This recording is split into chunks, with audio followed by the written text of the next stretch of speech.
1절로 6절 말씀을 읽었고요. 오늘 이와 함께 주님의 마음을 나눠보고자 합니다. 요셉을 묵상하면서 깨닫게 되는 것은 요셉이 요셉 될 수 있었던 것은 요셉이 꿈 때문이라기보다 오늘 본문에서 끊임없이 강조되는 메시지가 뭐냐면 요셉이 바로 하나님께서 형통케 하시는 사람이었기 때문에 요셉이 될 수 있었다라고 성경은 말씀합니다. 특별히 2, 3절에 보니까 아주 두드러지게 요셉은 이런 사람이다라고 강조합니다. 우리 2절과 3절을 주의 깊게 한번 큰 목소리로 읽어보도록 하겠습니다. 시작. 여호와께서 요셉과 함께 하심으로 그가 형통한 자가 되어 그의 주인 애굽 사람의 집에 있으니 그의 주인이 여호와께서 그와 함께 하심을 보며 또 여호와께서 그의 범사에 형통하게 하심을 보았더라. 아멘. 그렇습니다. 요셉은 형통의 사람이었다는 겁니다. 물론 꿈과 비전의 사람이었기도 하지만 이전에 요셉은 형통의 사람이었다는 겁니다.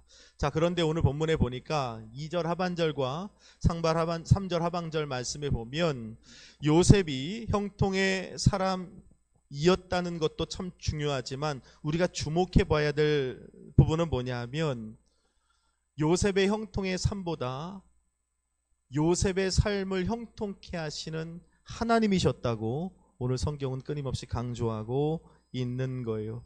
요셉의 어떤 수고와 열심과 노력으로 얻어진 형통의 삶이 아니라 오늘 본문에 보니까 2절 상반절에 여호와께서 요셉과 함께 하심으로 그가 형통한 자가 되었다. 3절 하반절에도 보니까 여호와께서 요셉의 범사에 형통케 하셨다라고 말씀합니다. 그래서 요셉의 인생은 형통의 사람인데 정말 중요한 건 요셉이 이런 형통의 삶을 살았어에 우리가 주목할 것이 아니라 요셉의 삶을 형통케 하시는 그분이 계셨구나.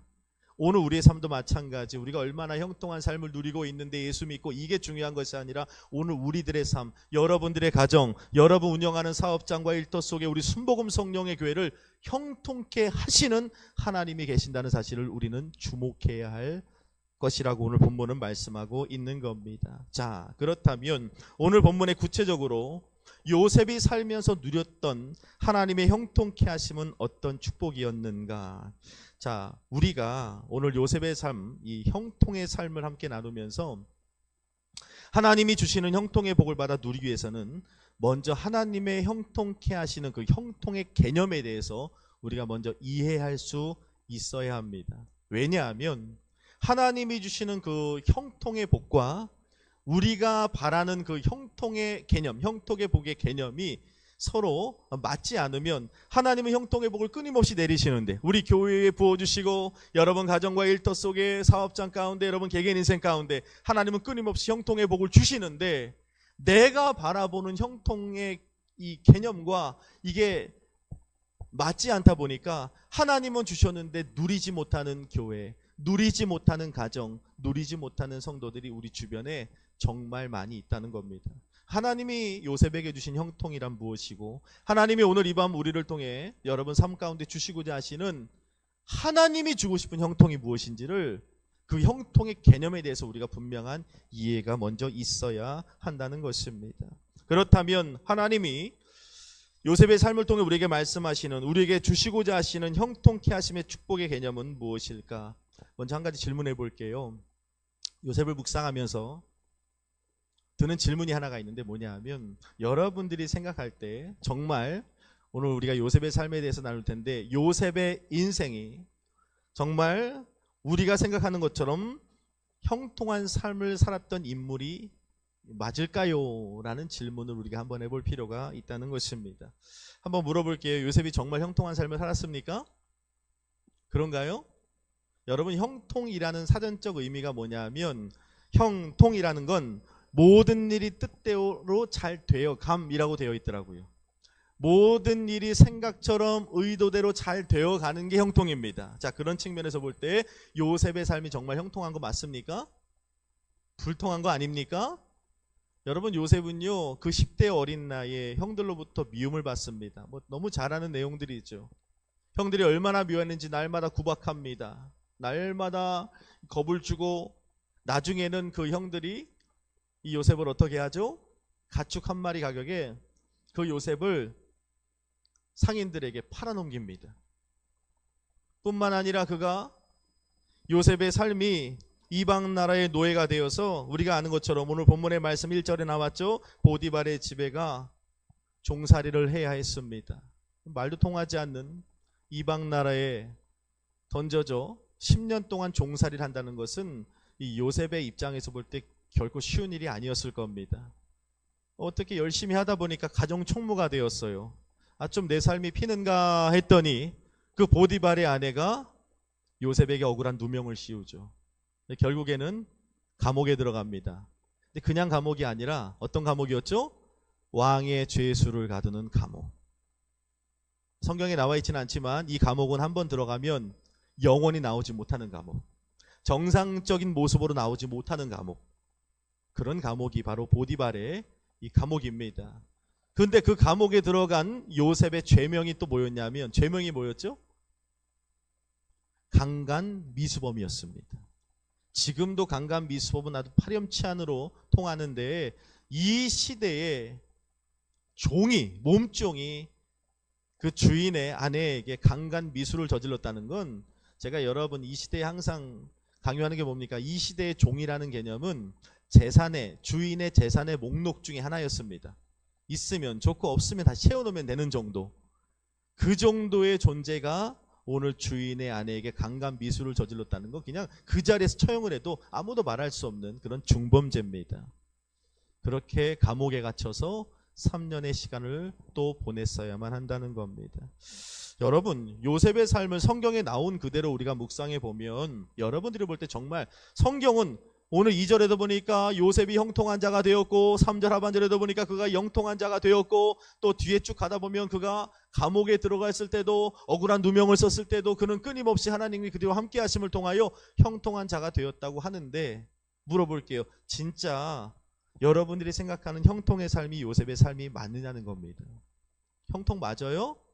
아니죠. 누가 봐도 이건 불통의 삶입니다. 그런 참 놀라운 건 우리가 볼 때는 불통의 삶인 것 같은데 성경은, 하나님께서는 요셉의 삶이 형통한 삶이라. 이 개념이 충돌하는 거예요. 하나님은 요셉에게 형통이야 라고 말하는데 요셉은 형들에게 미움받고 총으로 팔려가고 10년 동안 종살이 하다가 누명 써서 감옥에 가고, 그것도 보디발의 그 앞마당에 있는 무시무시한 정치범들을 가두는 감옥에 들어가 있는데 어떻게 형통하다고 할 수 있습니까? 그런데 하나님은 그가 형통하다고 말씀하시는 거죠. 여러분, 오늘 저와 여러분들의 삶이 그렇습니다.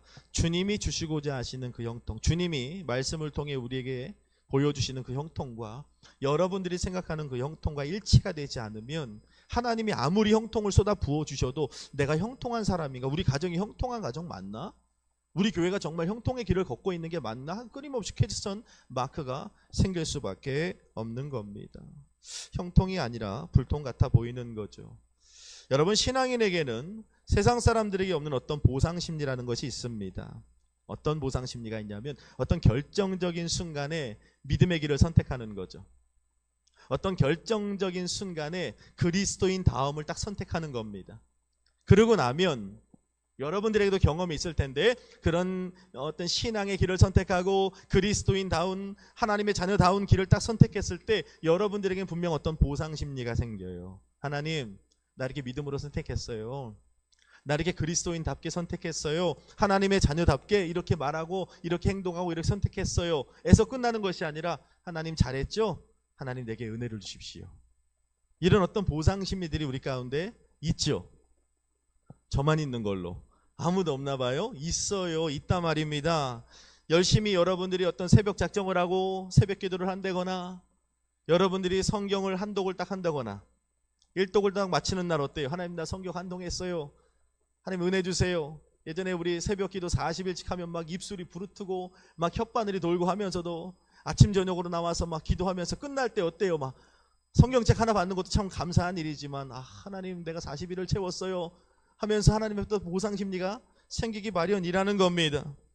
뿐만 아니라 어떤 여러분들이 남모를 선행을 베풀었다거나 아무로 알아주지 않는 그런 주일학교 교사, 청소년부 교사를 여러분들이 감당하면서 또 주방에서 그런 일들을 여러분들이 감당하면서 하나님 앞에 어떤 보상 심리가 분명히 있다는 것입니다.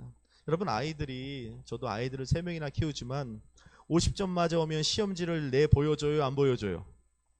안 보여줘요. 얼마 전에 제가 우리 둘째 냉장고에 성적표가 붙어 있는 걸 작년 기말고사를 보고 까무러치는 줄 알았어요. 보니까 점수가 그렇게 좋지 않게 나왔더라고요. 그런데 100점 맞으면 말 안 해도 보여줘요, 안 보여줘요? 보여주잖아요, 아이들이. 왜 보여줍니까? 보상 심리가 있는 거예요. 엄마 나 100점 맞았잖아요. 50점 맞았을 땐 얘기 안 한다니까요. 100점 맞으면 보상 심리로 얘기를 하는 거예요. 창세기 39장 11절로 13절 말씀에 보면 요셉 역시 이 보디발의 아내의 유혹 앞에서 요셉은 하나님을 의지해 믿음으로 이 유혹을 이겨내는 결단을 하게 됩니다. 사실 이 보디발의 아내의 유혹 앞에 적당히 요셉이 타협하며 나아갔다면 어쩌면 요셉의 인생이 풀릴 수도 있는 기회일 수도 있습니다. 어쩌면 보디발의 아내라고 하는 든든한 배경을 얻을 수 있는 기회일 수도 있고요. 그렇게 보고 싶었던 아버지 야곱을 찾아갈 수 있는 어떤 다리가 될 수도 있는 기회였습니다. 그런데 오늘 요셉은 어떻게 합니까?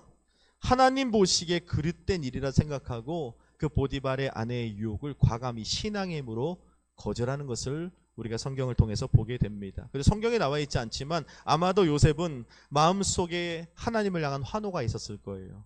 이런 느낌이죠. 저도 이런 표현들을 잘하는데 하나님 보셨죠? 하나님 지금 보고 계시죠? 제가 하나님께서 기뻐하지 않는 일인 줄 알고 신앙의 힘으로 거절했어요.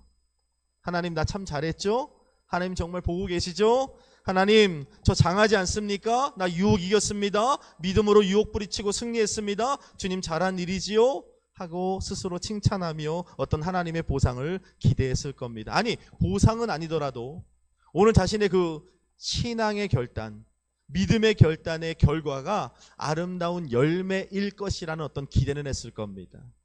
근데 여러분 이 요셉의 믿음의 결단, 요셉의 그 신앙의 결단, 선택의 결과가 무엇이었습니까? 하나님의 보상이었나요? 하나님이 정말 상 주셨나요? 하나님이 어떤 순결상을 주시거나 모범상을 주시거나 참 너 믿음 잘 지켰으니까 믿음상, 신앙상 뭐 이런 거 주셨나요? 그렇지 않습니다. 하나님은 그런 것으로 보상하지 않으셨고 오늘 성경의 말씀을 보니까 요셉의 믿음의 결단이 무엇이었냐면 바로 감옥행이었다는 거예요. 3년이 넘는 시간 동안 그 무시무시한 정치범 수용소에 들어가 혹독한 옥살이를 하게 되었다는 것입니다. 자 보세요. 어딜 봐서 요셉의 삶이 형통하다 할 수 있겠습니까? 형통한 삶이 아니라 불통의 삶이죠. 그런데 아이러니하게도 성경은 오늘 뭐라고 말씀하냐면 아무리 봐도 요셉의 삶이 불통인 것만 같은데 성경에 보니까 하나님께서 요셉의 삶을 형통한 사람이라 칭하시는 것을 우리가 본문을 통해서 보게 되는 것입니다. 이 부분에서 우리가 스스로에게 정직하게 오늘 이 밤에 질문하고 답을 할 수 있어야 하는 것입니다. 정말 우리가 목말라 하고 정말 기다리고 꿈꾸는 형통이 오늘 하나님이 요셉에게 베풀어 주셨던 그런 형통의 삶인가 질문해 봐야 되는 거죠. 내가 생각하는 이상적인 형통, 정말 저와 여러분들이 우리 자녀들이 요셉과 같은 인생을 살게 해 주십시오라고 기도는 하지만 정말 요셉이 누렸던 그 형통에 우리가 지금까지 나눴던 그 형통의 삶을 바라고 있는가 질문해 봐야 한다는 것입니다. 여러분 많은 신앙인들이 생각하는 형통은 뭐냐 하면 부요해지는 겁니다. 건강해지는 거예요.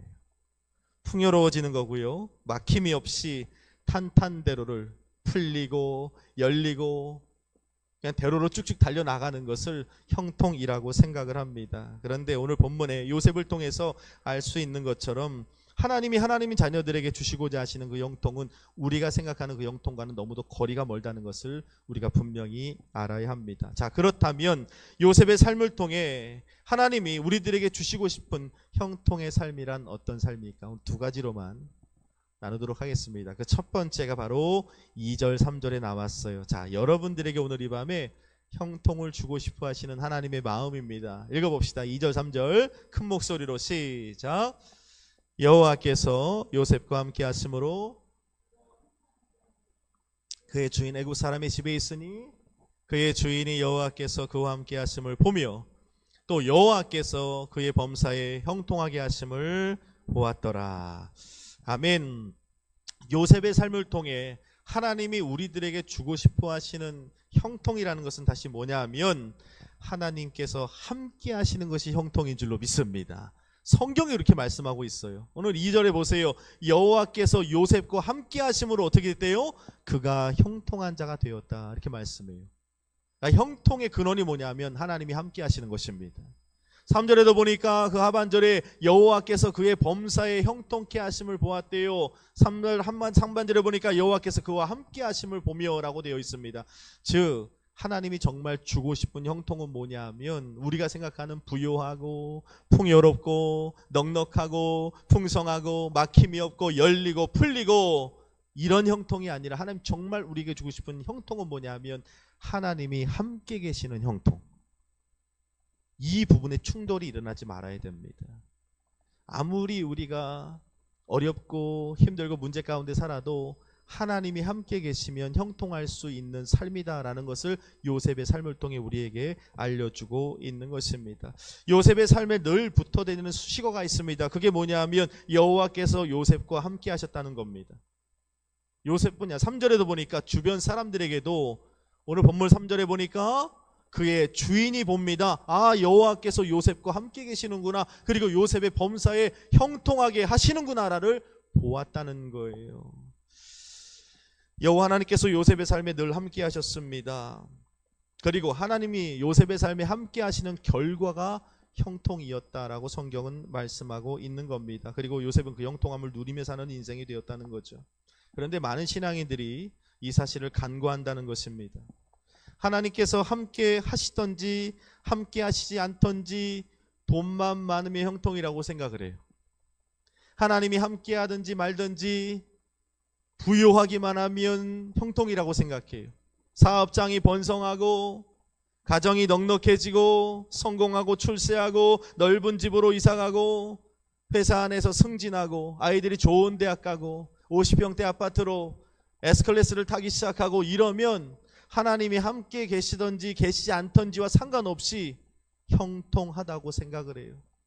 교회 사람들이 많이 몰려들고 교회 규모가 커지고 하는 일들이 많아지고 정신없이 바빠지면 이야 우리 교회 형통하네라고 생각을 합니다. 성경은 전혀 그렇게 말씀하고 있지 않아요. 이 시대의 형통에 대해 많은 그리스도인들이 만연해 있는 그릇된 의식이 있는데 하나님께서 이 형통 가운데 함께 하시면 좋은 거고 굳이 하나님이 함께 하시지 않는다고 해도 우리가 생각하는 그 형통의 목적만 이룬다면 그것은 형통이 될 수 있다고 믿는다. 이 그릇된 의식이 안타깝게도 교회 안에까지 들어와 버렸다는 사실입니다. 그래서 눈에 보여지는 가시적인 것들로 형통을 구분짓죠. 말씀드린 것처럼 성공하고 출세하고 좋은 회사에 취직하고 좋은 대학에 진학을 하고 사업장을 확장하고 일이 풀리고 열림이 있고 막힘없이 달리면 형통이라는 수식어를 가져다 막 붙인다는 겁니다. 근데 성경은 그렇게 말씀하고 있지 않다는 겁니다. 무조건 잘 되기만 하는 게 형통이 아니라 성경은 말씀하고 있다는 것입니다. 아무리 훌륭하고 일이 잘 풀리고 막힘이 없는 인생을 산다 할지라도 성경은 분명히 말씀합니다. 그 안에 하나님이 계시지 않는다면 그건 형통일 수 없다라고 성경은 우리에게 말씀해주고 있는 겁니다. 형통이 아닙니다. 그저 하나님과 상관없는 일일 뿐입니다. 내가 하나님의 자녀가 분명하다면 우리 가정이 믿음의 가정이 분명하다면 하나님 없이 주어지는 형통은 결코 복이 아닙니다. 절대 형통이라 말할 수 없는 겁니다. 도리어 그것은 불행일 수밖에 없는 거죠. 하나님이 함께 계심이 우리에게 형통인 줄로 믿습니다. 정말 중요한 거예요. 하나님이 함께 계심이 형통이라. 따라합시다. 하나님이 함께 계심이 형통입니다. 믿으십니까? 저는 토요일 날 아침에는 가족들과 꼭 시간을 보내려고 합니다. 왜냐하면 거의 가족들과 볼 일이 별로 없잖아요. 토요일 오전 시간만큼은 우리 가족들과 보내려고 노력을 합니다. 오전 시간만, 오후에는 예배당에 나오고. 아침에 딱 눈을 떴는데 저희 아내는 컨츄리예요. 그래서 아침에 눈을 뜨면 무조건 문을 열어요. 추운데 왜 사방에 문을 열고 다니는지 모르겠어요. 너무 추운데 공기가 한번 순환이 돼야 된대요. 저는 문을 계속 닫고 다니죠.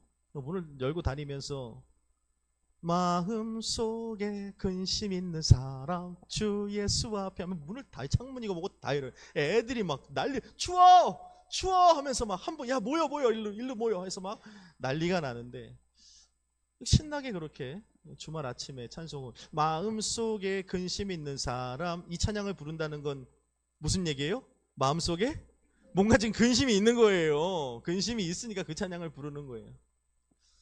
창문을 열면 애들이 한 명, 두 명 일어나기 시작해요. 뭐 하나 보면 참 예쁜 게 이렇게 무릎을 꿇고 기도해요. 하나님하고 뭐라고 기도하는지 모르겠지만 하나님하고 기도하고 막내 녀석은 그날의 숙제인 성경 통독을 하기 시작합니다. 성경을 펴고 오늘 읽을 부분을 막 읽어 내려가요. 너무 예쁜 거죠. 제 눈에는. 여러분 눈에는 어떤지 모르지만 제 눈에는 얼마나 예쁜지 몰라요. 그러니 너무 예쁜데 우리 식구들에게 맛있는 아침 식사를 대접해야겠다. 야 우리 뭐 먹을래? 하면 애들이 뭐라 그래요? 고기. 고기. 뭐 갈비. 뭐 많잖아요. 돈가스 뭐 이런 거 나올 것 같잖아요. 근데 우리 아이들은 그런 거 요구 안 해요. 우리 조하나 집사님이 정확히 말씀하셨는데 라면 먹자. 그럼 천국이에요. 라면 먹자. 아이들이 싸우는 건 라면 먹어서 싸우는 게 아니라 몇 개를 끓이느냐. 5명인데 4개를 끓인다면 그때부터 막 심통 부려요. 5개? 6개? 7개? 결국 라면을 꼭 2번 끓입니다.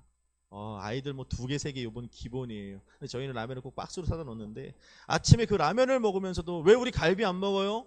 왜 고기 안 먹고 왜 돈가스 안 먹어요? 이런 걸로 아이들이 심통 부리지 않아요. 그냥 그 라면을 끓여 먹으면서도 정말 갈비보다 더 맛있게 먹어주는 아이들이 너무 고마운 거죠.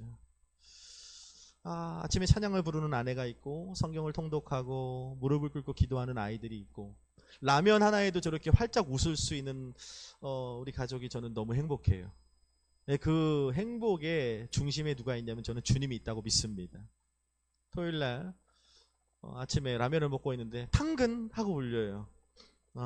제 당근 온도가 지금 50도가 다가가고 있습니다.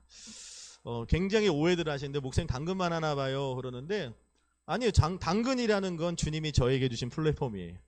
너무 행복합니다. 당근이 있어서 행복해요. 왜냐하면 저는 모든 게 갖춰져 있는 게 다 당근이거든요. 정말로. 목사님 왜 예배 드릴 때 앞단치 안 잠그세요? 배가 나와서 안 잠겨져요. 왜냐하면 다른 목사님들은 100만 원짜리 양복 입잖아요. 저는 2만 원짜리 입어요. 어깨만 맞으면 사와요 무조건. 부끄럽지 않아요. 이 와이셔츠 닥스입니다. 닥스 빨지도 않은 거를 2벌에 3만 원 한다길래 가서 무조건 갖고 왔어요. 제가 빨아서 입으면 되니까. 구두요 40만 원 50만 원짜리 저도 신고 싶지요. 근데 안 신어요. 당근에 가면 있거든. 요번에 2만 원에 신지도 않은 새 신발 3켤레를 2만 원에 내놓은 거예요. 저요 해서 그냥 그날로 제가 달려가서 제가 신고 있는 구두 다 당근입니다. 제가 명품이기 때문에 이 중고를 입어도 상관없어요. 할렐루야.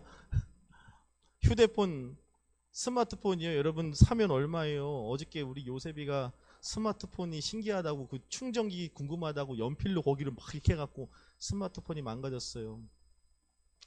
저희나 우리 가족들은 한 번도 스마트폰을 새 거를 사본 적이 없어요. 항상 중고입니다. 당근에서 5만 원, 10만 원짜리 사갖고 쓰는 거예요. 근데 부끄럽지 않아요. 그게 왜 부끄러운 거예요? 저를 위해서 만든 플랫폼이라니까. 얼마나 이제 이번에도 단톡방에 글 올려드렸잖아요. 스마트폰 기증해 주십시오. 왜냐하면 그렇게 쓰면 되는 뭐 잘 사용하면 되는 거니까 부끄럽지 않아요. 100만 원짜리 스마트폰 양복 신발 신지 않아도 저는 행복합니다. 왜냐하면 좀 부족하고 좀 연약한 그런 삶을 산다고 해도 왜냐하면 우리 가정의 중심에 주님이 계시기 때문에 얼마나 행복한 일인지 몰라요. 여러분 우리의 가정의 시작이 주님이 되시고 과정이 주님이 되시고 또 주님과 함께 잠들 수 있다면 그게 바로 형통인 줄로 믿습니다. 다른 게 형통이 아니라 말입니다. 비록 넉넉하지 못하고 여유롭지 못한 삶이라 할지라도 주님과 함께 시작했고요, 주님과 함께 하루를 동행하고 주님과 함께 잠들 수 있다면 그게 행복이고 형통이라는 거예요. 성경이 요셉의 삶을 통해 우리가 간증하고 있는 겁니다. 아무리 종살이를 살고 누명을 쓰고 감옥살이를 한다 해도 그 비천한 곳에서 하나님의 임재를 경험하고 있다면 그 자리가 형통의 자리라는 거예요. 그 자리가 축복의 자리라는 거예요. 그 자리가 바로 하나님의 나라인 줄로 믿습니다. 그래서 우리 어른들이 찬양하는 찬양 중에 내 영혼이 은총이 2절에 뭐라고 찬양합니까? 높은 산이 거친 들이 초막이나 궁궐이나 내 주 예수 모신 곳이 그 어디나 하늘나라. 할렐루야, 할렐루야입니다. 내 주 예수 모신 곳이 하늘나라에 있는 거예요. 천국이라는 사실을 저와 여러분들은 알아야 합니다. 여러분, 대궐에 살면 형통이고 지하 단칸방에 살면 불통입니까? 건강하면 형통한 거고 병 들었으면 불통한 것입니까? 사장님이면 형통이고 종업원이면 불통입니까? 아니잖아요. 오늘 찬송을 통해서 말하고 요셉의 삶을 통해서 말하는 겁니다. 내 주 예수 모신 곳이 그 어디나 하늘나라. 그 자리가 바로 축복의 자리요 형통의 자리인 줄로 믿습니다. 지하 단칸방에 살아도 그곳에 하나님이 함께 계시면 그것이 형통이고 그 땅이 하늘나라라는 거예요. 그래서 오늘 우리의 기도가 달라져야 됩니다. 기도의 변화가 있어야 됩니다. 맨날 뭐라고 기도해요? 머리가 되고 꼬리가 되지 않게 해주옵소서. 앞에 설지 않는 뒤에 서지 않게 해주옵소서. 높이 앉게 하시고 낮은 곳에 앉지 않게 해주옵소서. 날마다 그렇게 기도하잖아요. 그런데 오늘 요셉의 삶을 통해서 우리에게 말씀하고 있는 겁니다. 하나님, 우리가 살면서 요셉과 같은 낮은 자리에 역경을 만난다 할지라도 하나님과 동행하여 하나님이 형통케 하심을 누리는 우리가 되게 하여 주옵소서. 이런 기도가 우리 가운데 회복돼야 한다는 것입니다. 오늘 우리 교회 안에 또 우리 믿음의 가정들 안에 여러분 인생 안에 여러분들이 바라보고 추구하는 형통은 무엇입니까? 혹시 하나님 없어도 잘 되기만 하면, 하나님 없어도 부유하고 풍성하고 넉넉하기만 하면, 하나님 없어도 좋은 회사에 취업하고 승진하고 아이들이 좋은 대학에만 간다면, 하나님이 없는데 건강하고 하나님이 없이 열리고 풀리고 하는 인생 있으면 좋고 없어도 잘 되기만 하면 된다는 그 모습을 가지고 여러분 형통이라 말하고 있지 않습니까? 성경은 그렇게 말씀하고 있지 않아요. 보디발의 집에 종살이를 하고 형들의 미움받고 버림받아 할지라도, 그곳에서 누명을 쓰고 감옥에 간다 할지라도 주님과 함께 그 길을 걷고 있다면 그 자리가 형통의 자리입니다. 그 길을 선택할 수 있는 용기와 믿음이 우리 가운데 회복되기를 간절히 소망합니다. 마지막 두 번째로 요셉의 삶을 통해 하나님이 주시고자 하시는 형통은 뭐냐면, 이게 참 표현하기가 어려운데 하나님이 형통하다 하시면 형통한 겁니다. 믿으시길 바랍니다. 이게 참 어려운 건데, 내가 아무리 봐도 요셉이 아무리 생각해도 내 삶은 형통한 것 같지 않은데, 형들에게 미움받고 인신매매를 당해서 팔림을 받고 종살이를 10년 하고 누명을 써서 감옥 간 내 인생이 뭐 그렇게 형통한가 생각할 수도 있지만, 오늘 본문을 통해 말씀하는 거예요. 하나님이 그래도 형통하다 하시면 요셉의 삶은 형통한 겁니다. 오늘 저와 여러분들의 삶에도 똑같은 거예요. 우리가 요셉의 삶을 형통한 삶이라 부를 수 있는 것은 요셉이 보기에 형통이 아니라 하나님이 보시기에 형통이었기 때문에 요셉의 삶이 형통한 삶일 수 있었다는 겁니다. 오늘 요셉이 형통했다는 말씀은 요셉의 간증이 아니죠. 성경에 증거하고 있는 간증입니다. 사람이 보기에는 불통 같은데, 아무리 봐도 저는 불통 같은데, 성경이 보기, 하나님 보시기에는 요셉의 삶이 형통한 삶이라. 나중에 총리 되어서 형통한 삶이라고 말씀하고 있지 않아요. 지금 보디발의 집에 종살이를 한데도 형통이라고 말했고, 왕의 죄수를 가두는 감옥에 들어갔을 때도 하나님이 형통케 하시니 그가 형통한 사람이 되었다고 분명히 말씀하고 있는 겁니다. 그렇기 때문에 우리 그리스도인들에게 있어서 내가 어떻게 바라보는가, 내 눈에 어떻게 보이는가가 중요하지 않다는 겁니다. 왜 그렇습니까? 우리 눈은 완전하지 않기 때문인 것입니다. 우리가 아무리 똑똑한 것 같아도, 정확히 분별하고 보는 것 같아도 한 치 앞도 분간할 수 없는 연약한 눈이 바로 인간의 눈이라는 걸 우리는 잊지 말아야 합니다. 우리들의 삶이 형통인가 불통인가를 결정짓는 것은 바로 하나님의 시각에 있다는 걸 우리는 잊지 말아야 합니다. 하나님이 보실 때 형통한 인생이라 하시면 그 인생은 형통한 인생이 되는 겁니다. 오늘 나는 형통한 삶인가 불통한 삶인가, 여러분 어느 쪽에 서 계시다고 생각하고 계십니까? 그런데 중요한 것은 우리들이 보고 있는 우리 삶이 전부가 아니라는 겁니다. 하나님이 보시는 게 정확합니다. 그래서 우리는 그 하나님의 시각을 믿고 따라갈 수 있어야 되는 거예요. 요셉의 인생은 우리가 볼 때 분명히 불통한 인생이었습니다. 억울하고 손해보고 눈물 나는 그런 인생이었습니다. 그런데 하나님은 요셉의 삶을 형통한 삶이라고 하십니다. 왜 그럴까요? 저는 이렇게 결론 내렸습니다. 우리는 당장을 보지만 하나님은 그 다음을 보시는 분이기 때문이라는 겁니다. 우리는 오늘을 보지만 주님은 내일을 보시는 분이기 때문이라는 것입니다. 여러분, 오늘이 불통하다고 실망하고 계신 분들이 있습니까? 정말 불통이 맞는지 한번 질문해 봐야 됩니다. 오늘이 절망이라고 단정 짓는 분들이 계십니까? 진짜 절망이 맞는지 질문해 봐야 됩니다. 여기가 끝이라고 여기시는 분들이 계십니까? 정말 끝이 맞는지 한번 질문해 봐야 한다는 것입니다. 왜냐하면 우리의 끝은 반드시 하나님이 붙들고 계신다는 믿음이 우리 가운데 있어야 하는 것입니다. 하나님이 보시는 것이 정확합니다.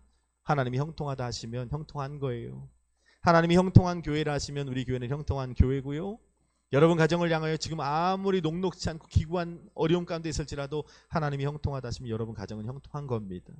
여러분 인생이 아무리 낙담하고 실망하고 좌절한 상황 가운데 있을지라도 주님이 형통하다 하시면 형통한 거예요. 왜냐하면 하나님 우리의 그 미래를 보시는 분이기 때문입니다. 제가 너무 좋아하는 말씀 읽고 마치겠습니다. 예레미야 29장 11절 말씀에 보니까 여호와의 말씀이니라 너희를 향한 나의 생각을 내가 하나니 평안이요 재앙이 아니니라 너희에게 미래와 희망을 주는 것이니라. 할렐루야. 하나님께서는 우리의 결국이 미래와 희망과 평안이라고 약속해주고 있는 겁니다. 이 하나님의 시각을 믿어야 되는 거예요.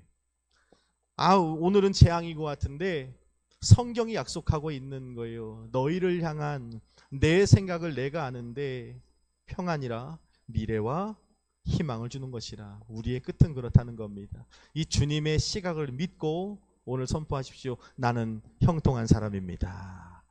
하나님이 내 미래와 희망과 나에게 평안을 주신다 약속하셨기 때문에 나는, 우리 가정은, 우리 교회는 형통합니다 라고 믿음으로 선포하신 저와 여러분 되기를 바랍니다.